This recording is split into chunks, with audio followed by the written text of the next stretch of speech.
Uh, I think I gave one of the examples is that I was overworked and I had to step back a little bit. It was also my colleagues that basically came to me and said, Michael, you need to step back. It's very visible that you work too hard for a period of time.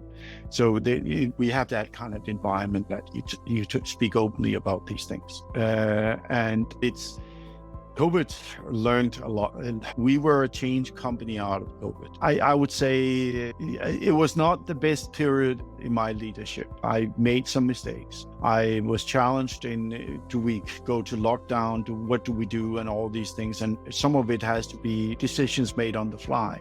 We had very little data to run. However, I think it became a much stronger organization out of it, much stronger, and it was tightly knit. There was quite a few people that left us after that, but those who stayed was actually the kernel, and that is exactly the kernel we have built the entire organization on. It was like COVID provided almost a pivoting point for us because it was a very troubling time, and those who stayed and we have built the new kind of on. It's like there's trust, and in the mutual trust in the company is amazing. It's people understand that we are in there to make ocean the best thing for our colleagues out there. That's the positive out of it. There was quite a few situations where it's like, you never tried that before. Let's see.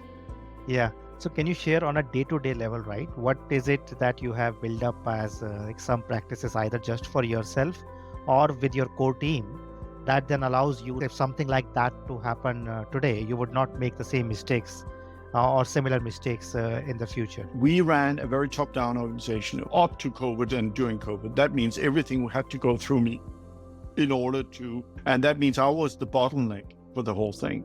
So when we went remote, I became the bottleneck.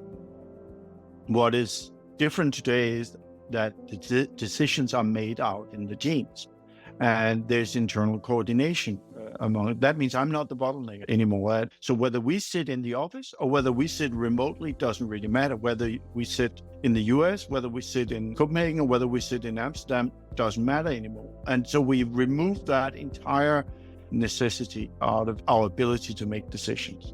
And we learned it the hard way, and I learned it the hard way. And we are a very different organization today, and ready for, if we have to go back fully remote, it will not cost us anything in our ability to operate. Yeah, thank you. I appreciate that. Thank you for opening up and sharing about that, because a lot of entrepreneurs struggle with that, like being a bottleneck and not delegating decision making.